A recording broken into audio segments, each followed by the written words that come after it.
Sim, sim, alô, alô, tudo preparado, tudo pronto para aquelas histórias cheias de sobrenaturalidades, de mistérios. Ô, você que é da noite, boa noite, tá tudo bem? Tá tudo bem, minha amiga?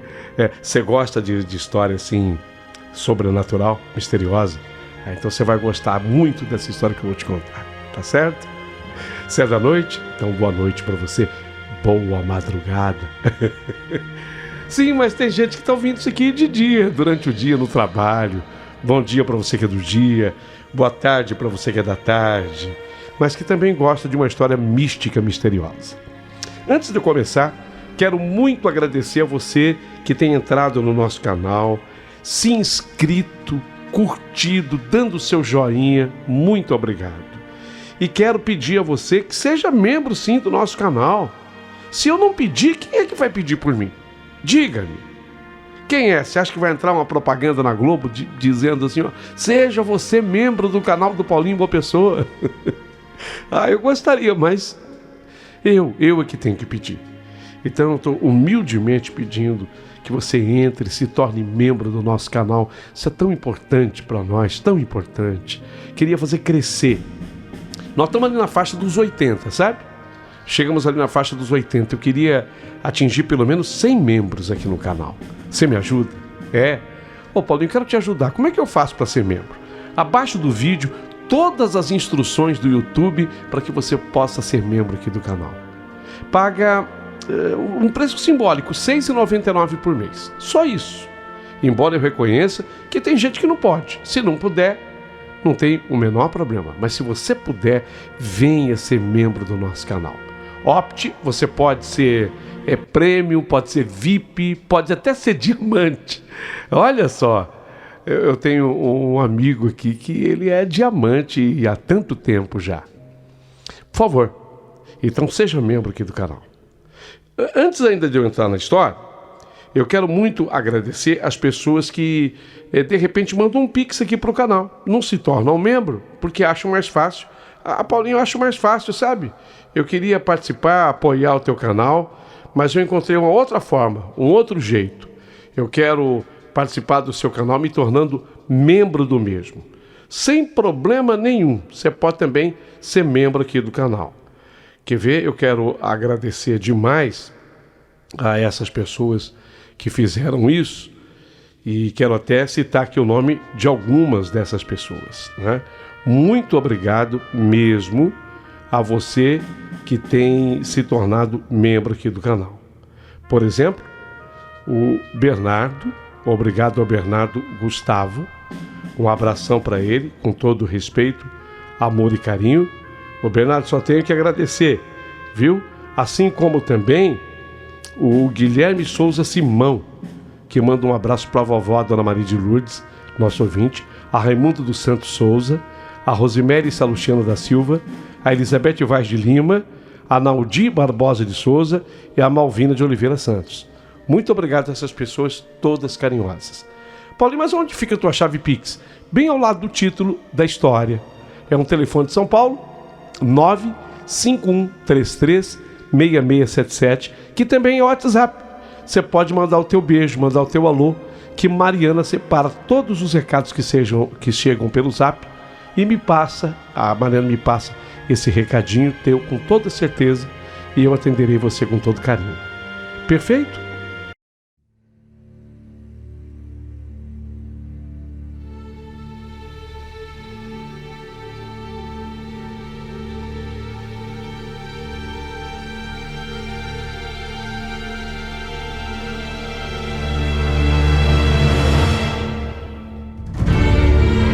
Gente, estou pronto para começar a história, mas eu quero relatar uma história que é sobrenatural, assim, de cara. E essa história me chamou demais a atenção. Na verdade, ela vem da Polônia, é uma história verdadeira. Não aconteceu agora, é uma história que pertence, na verdade, ao passado. E eu quero me reportar a ela.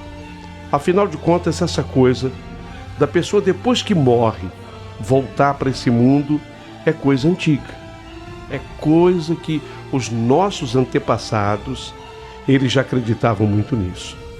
E eu vou relatar para vocês uma história acontecida na Polônia. E quero que vocês prestem atenção nessa história.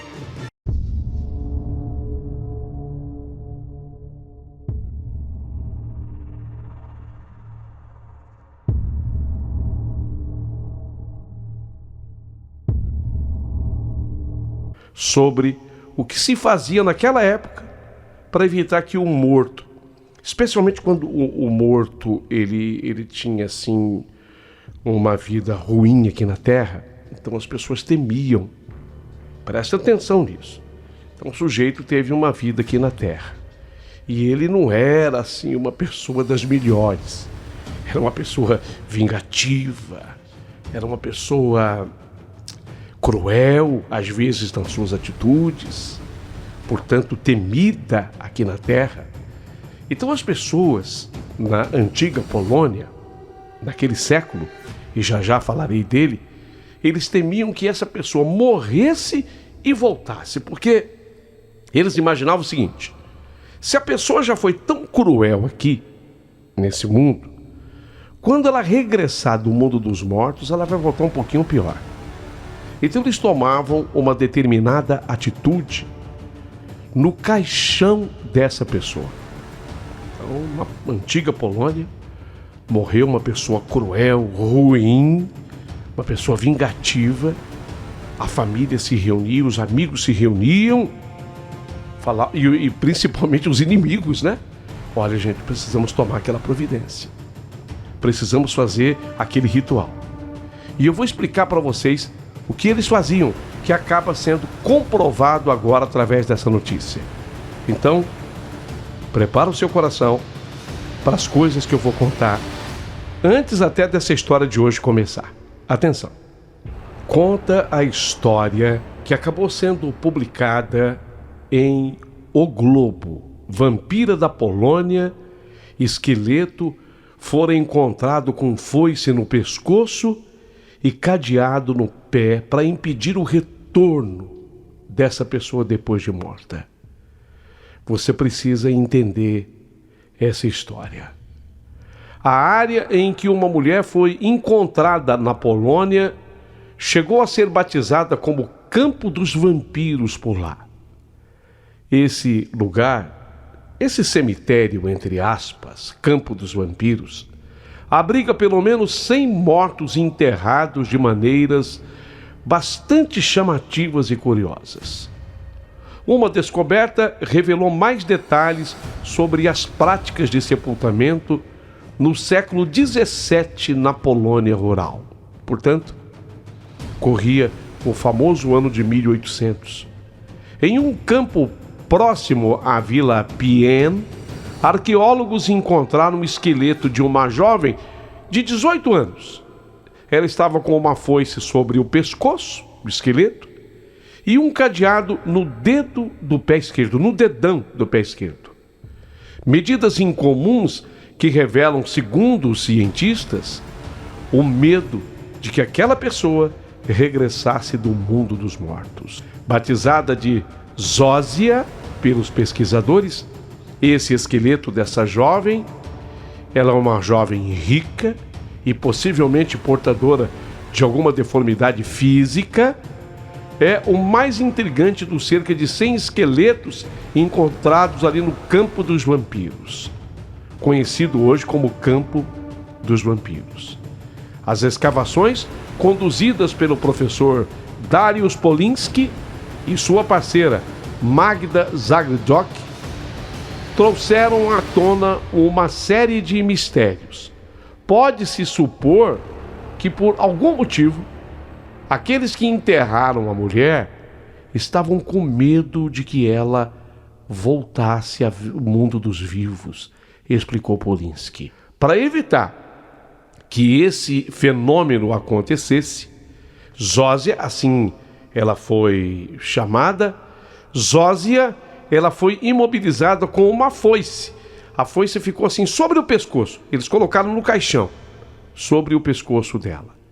estrategicamente colocada aquela foice ali, e de uma maneira que decapitasse ou ferisse a jovem caso ela tentasse se levantar.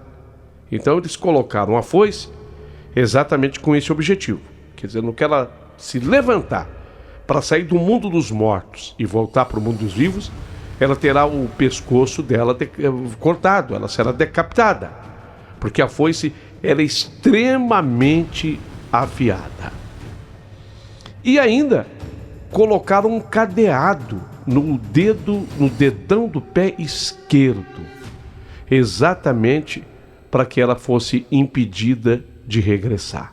A aparência e as possíveis características físicas dessa moça, chamada agora de Zósia, reforçam a teoria de que ela era vista com desconfiança pela sua sociedade, pela sua comunidade.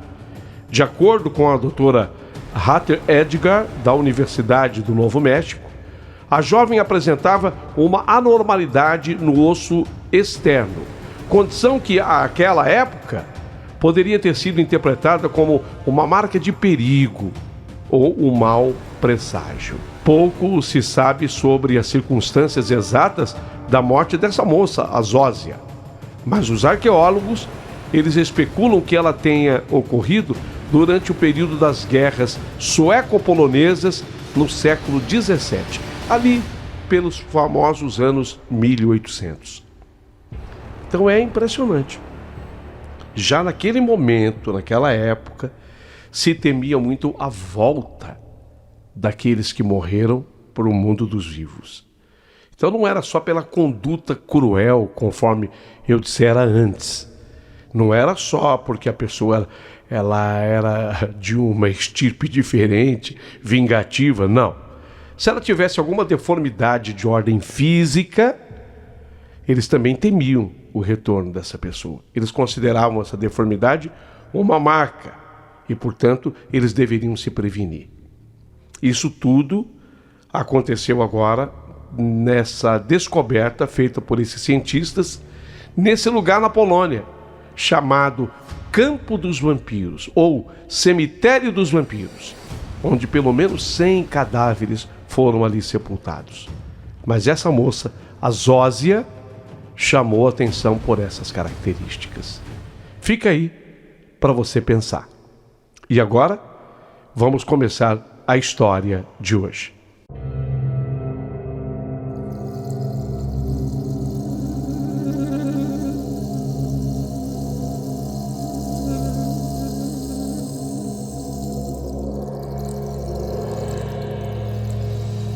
Meu amado e querido Paulinho Boa Pessoa, hoje eu quero lhe contar a minha verdadeira história sobre algo que eu vivi de perto.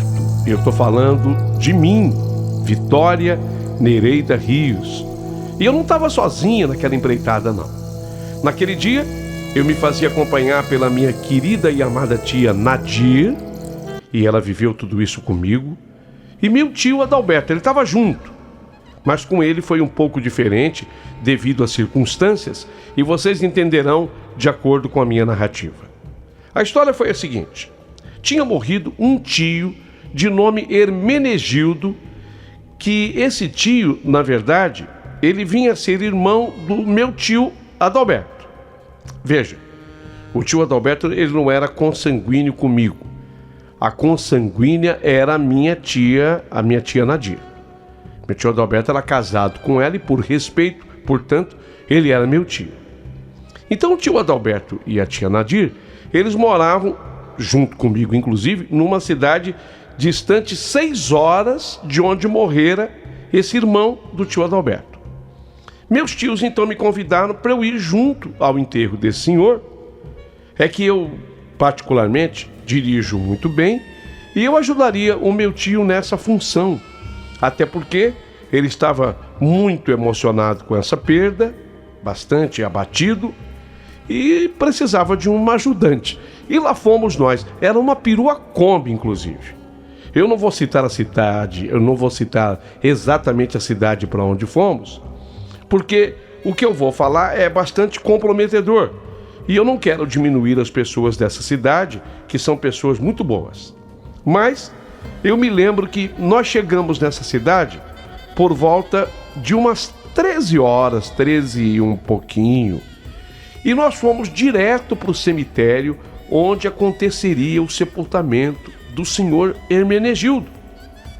Mas eu nunca imaginei que eu fosse me deparar com um cemitério naquelas condições. Eu e meus tios nem acreditamos. Era coisa assim de causar revolta. Pelo menos naquela parte do cemitério em que nós entramos, era uma tristeza tudo por lá. Eu sei que os cemitérios não são lugares onde se deve ter medo, por exemplo, mas sim ao contrário.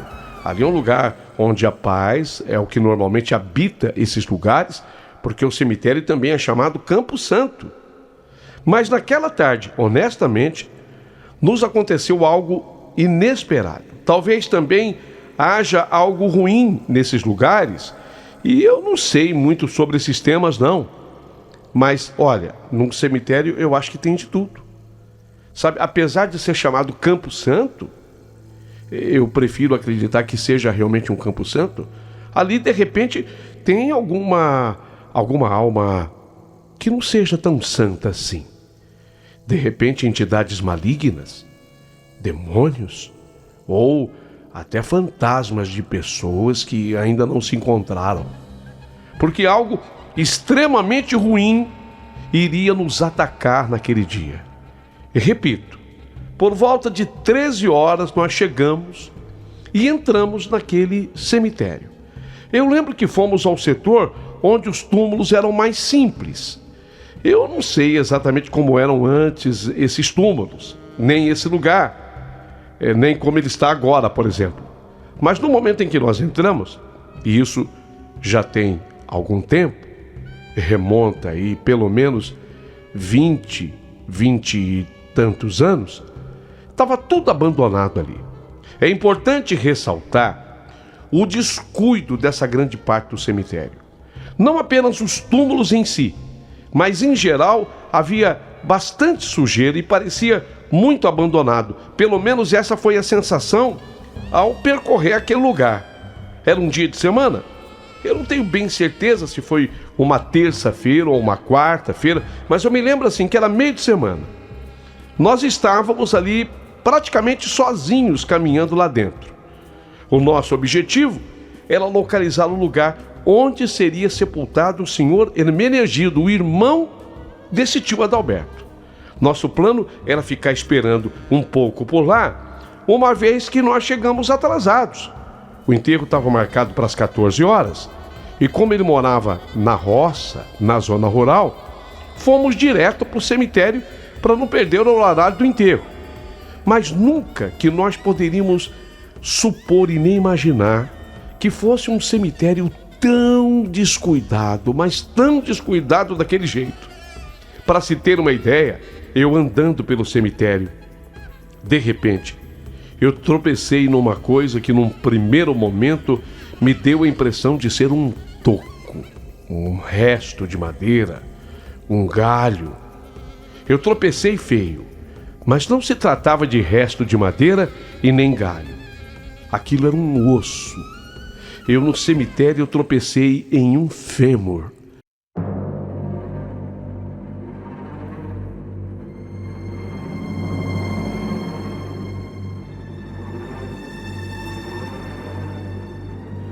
Pasme você que está ouvindo.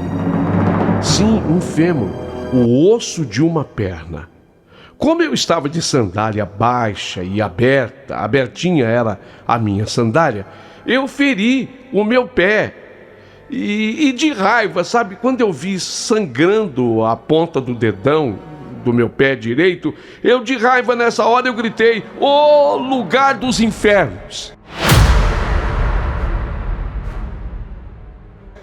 Foi a frase que eu falei. Sabe, diante da dor que eu senti e ver aquela minha unha do dedão sangrando, eu gritei essa frase. Talvez não pudesse ter dito essa frase, mas eu disse: "Ô lugar dos infernos!" Me perdoa, mas eu perdi completamente a cabeça. Eu machuquei o meu pé naquele osso jogado ali no chão. Eu queria reclamar com alguém, mas não vi, inclusive, ninguém por perto para fazer esse tipo de reclamação. Não havia ninguém.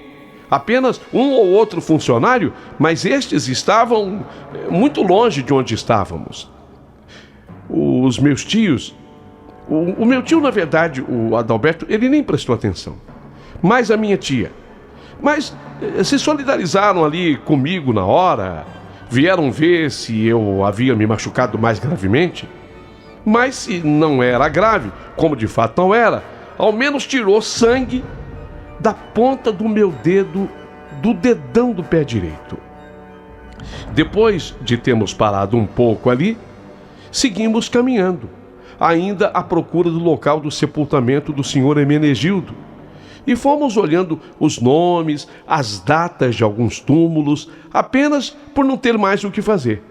Mas a sensação era aquela: nós estávamos num cemitério, desculpe usar essa expressão, mas muito feio, muito mal cuidado e abandonado. Depois de um tempo, chegamos ao setor onde ficavam os mausoléus. E foi exatamente aí que o nosso dia mudou por completo. Eu não sei dizer exatamente o local onde isso aconteceu, porque nós saímos praticamente, eu e a titia, saímos correndo de lá. Estávamos caminhando ali tranquilas, até que ouvimos um barulho que nos assustou. Eu e titia, nós nos olhamos e continuamos andando, sem saber de onde, na verdade, tinha vindo aquele barulho. E de repente não demos lá tanta importância, mas no momento, e foi apenas alguns minutos depois, enquanto a minha tia olhava pelo vidro de uma das portas daquele mausoléu, a minha tia gritou e correu para onde eu estava, garantindo ela que alguém tinha puxado o cabelo dela muito forte. Como assim, tia? Puxaram o cabelo da senhora aqui dentro do cemitério? Sim, puxaram o meu cabelo forte, doeu. Era isso mesmo. A minha tia estava muito assustada.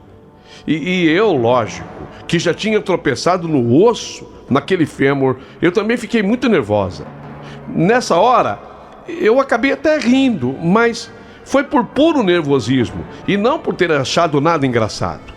A minha tia ficou até chateada e perguntou: você ainda está rindo? E por que você está rindo? Eu falei para ela que eu achei que ela estivesse brincando comigo com respeito ao puxão do cabelo. Não era brincadeira. Ela estava falando sério. E eu tive a prova de que realmente era sério, porque naquele momento eu também senti algo assustador. Algo ou alguém colocou uma mão muito pesada nas minhas costas.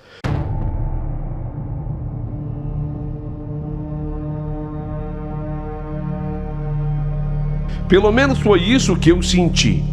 E eu tive a clara impressão de sentir até os dedos da pessoa, daquela mão. E de repente eu fui empurrada, e de certa forma empurrada para frente. E naquele momento a minha tia também voltou a sentir que alguém havia puxado o cabelo dela de novo. Nos viramos, demos alguns passos para trás e saímos, eu e ela, andando apressadas. E para ser honesta, eu cheguei até mesmo a correr. A minha tia veio junto. Lá dentro do cemitério e naquele lugar ficou apenas o meu tio Adalberto, talvez ainda sem entender o que acontecia comigo, com a minha tia. Com ele não. Com ele não tinha acontecido absolutamente nada. Ele estava tão comovido e tão tocado pela perda do irmão que ele nem prestava atenção em mim e na titia. Mas eu e ela corremos e demos uma pequena volta rodeando aqueles mausoléus e não paramos até chegar à entrada do cemitério. E lá ficamos nós duas. Esperávamos que o titio viesse atrás de nós, mas ele acabou encontrando a tumba onde seria sepultado o seu irmão, Hermenegildo, e ele resolveu e ficou por lá. Eu e a titia, nós não queríamos entrar mais naquele cemitério, até que a coisa se acalmasse, sei lá. De repente, passou-se um tempo e começaram a chegar aquelas pessoas.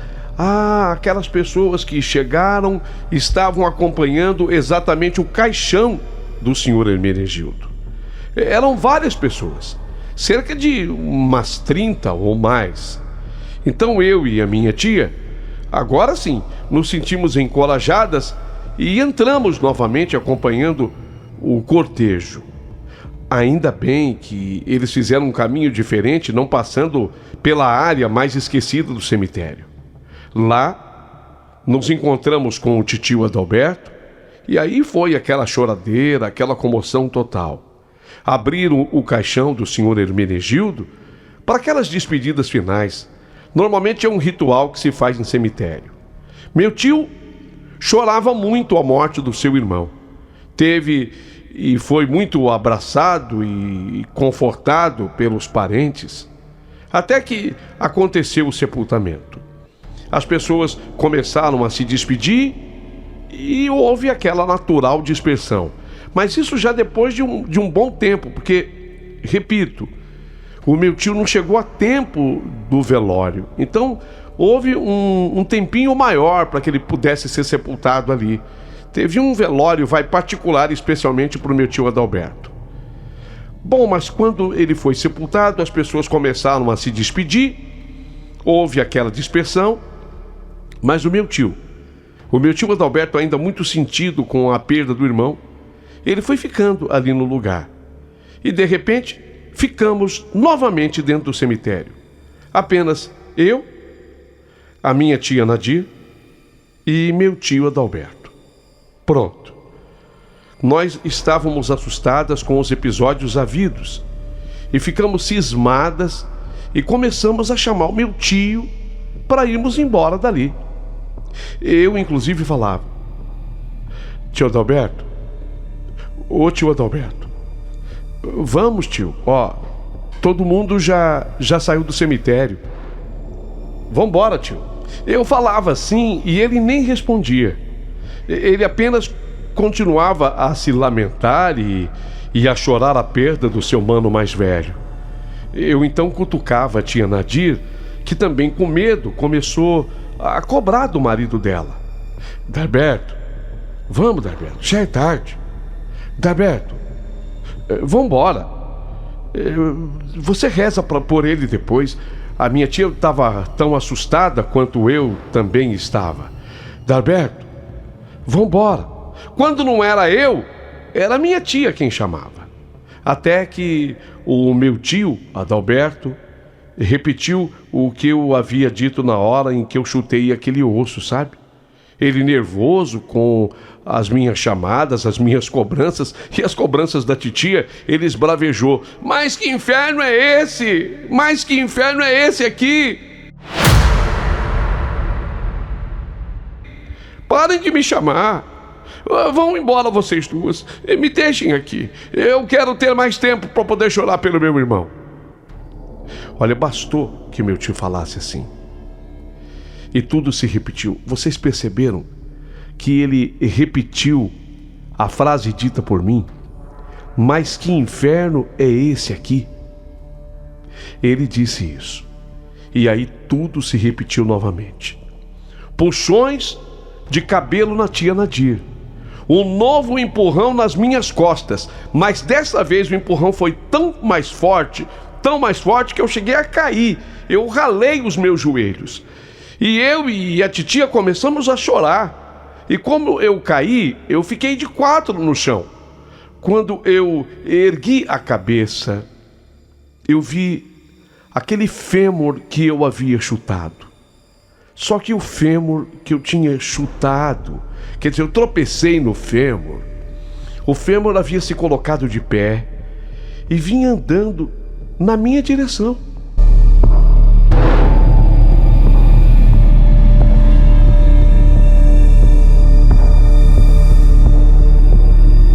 Quando eu vi aquela cena, eu paralisei. Não fui apenas eu quem viu. A minha tia Nadir também viu.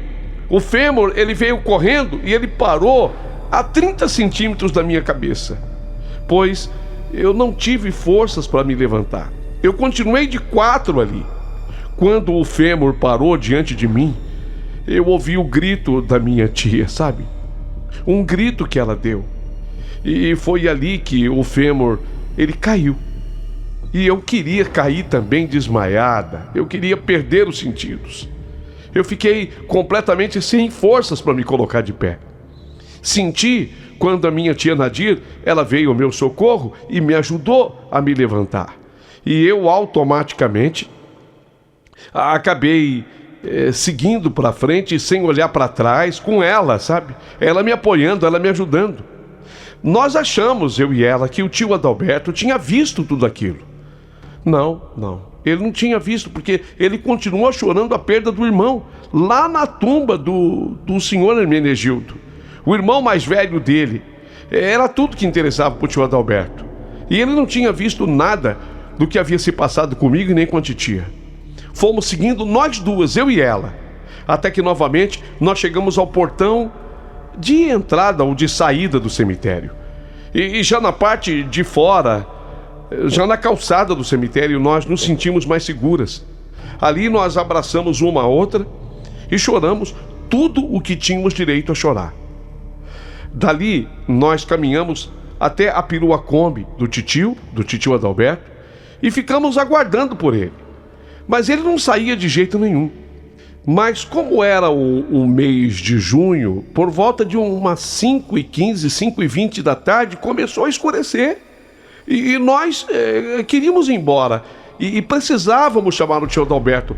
Mas nem tia Nadir, e muito menos eu, tínhamos coragem mais de entrar no cemitério. Não dava para entrar mais naquele lugar, não dava. Finalmente nós vimos um coveiro do cemitério que estava saindo. E nós solicitamos a ele que fosse, por favor, atrás do tio Adalberto. Ele ainda falou: olha, se vocês quiserem chamar por ele, tudo bem, eu aguardo aqui. A minha tia me olhou e eu não me fiz de arrogado. Eu falei: meu senhor, olha, nós não entramos nesse cemitério nunca mais, meu senhor. Nunca mais. Eu e ela, minha tia aqui, nós passamos muito medo aí dentro. Por favor, meu senhor, faça isso por nós. Eu lhe peço encarecidamente esse favor. O coveiro, vendo que eu falava sério, olhou para mim e pediu um tempo. E ele foi chamar o tio Adalberto, que finalmente aí sim saiu. O tio Adalberto entrou na Kombi e eu e a titia fomos agradecer ao coveiro pelo imenso favor que ele havia feito. Foi quando ele perguntou para nós duas o que tinha acontecido no cemitério. E nós relatamos para ele tudo o que havia se passado lá. E quando eu citei sobre o fêmur, no qual eu primeiro havia tropeçado, inclusive machucado o pé, e depois que aquele fêmur caminhou sozinho para o meu lado, o coveiro, o próprio coveiro, ele arregalou os olhos, ele tirou o chapéu de palha que estava na sua cabeça e ele exclamou: meu Deus, a senhora não vai acreditar. Eu mesmo já coloquei esse osso no ossário umas 3 vezes. Esse osso do qual a senhora está falando não é descuido, não. Eu já coloquei no ossário umas 3 vezes. Mas ele sempre aparece no meio das ruas do cemitério.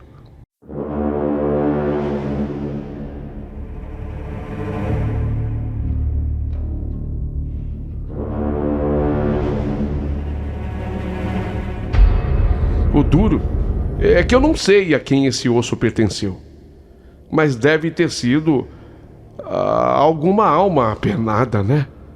Eu acredito sim no que a senhora falou. Eu acredito de verdade na senhora. Olha, diante desse relato feito pelo coveiro, era tudo o que eu e a titia precisávamos ouvir para confirmação de tudo que tínhamos vivido ali. Não era coisa da nossa imaginação. Nos despedimos do coveiro. Eu e a titia voltamos à Kombi. O tio já estava lá dentro. Desta vez eu voltaria mesmo dirigindo, porque era durante a noite. Seguimos viagem. Falamos com o titio sobre o acontecido conosco. Ele apenas se admirou, mas disse que não tinha visto nada disso. Eu e titia voltamos impressionadas.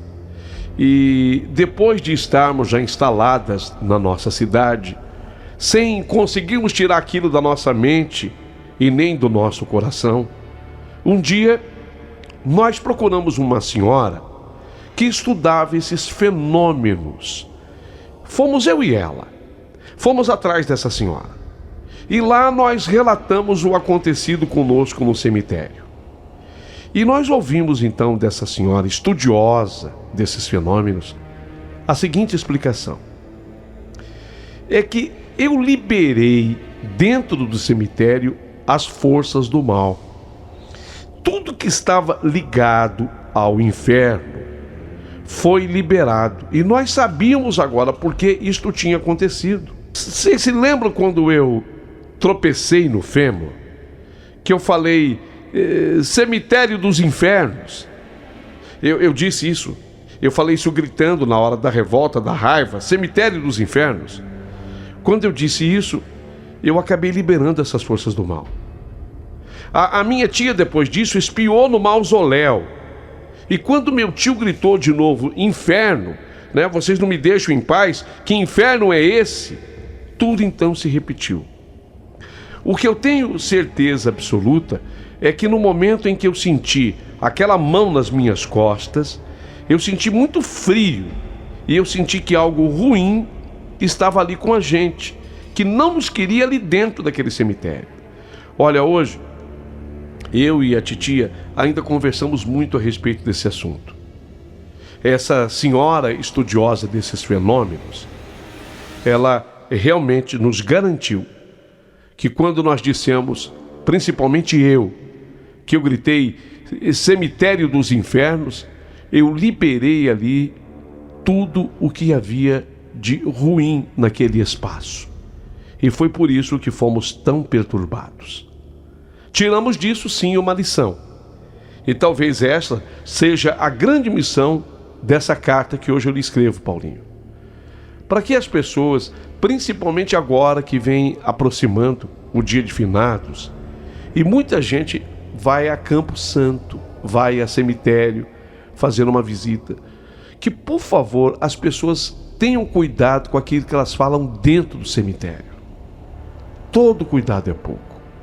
Que elas estejam ali sempre com muito respeito e que pensem apenas na alma das pessoas que se foram, rezem, orem por elas, levem suas flores, façam suas homenagens, mas que, por favor, não digam absolutamente nada que possa, de repente, abrir um portal onde se libera gente do mal, coisas negativas, porque lamentavelmente num cemitério tem de tudo. Era exatamente isso. É por isso que eu considero essa minha carta importante, e eu pedi que você atendesse urgentemente. Agradeço demais e ao mesmo tempo em que quero muito ouvir os comentários de vocês todos a partir de agora.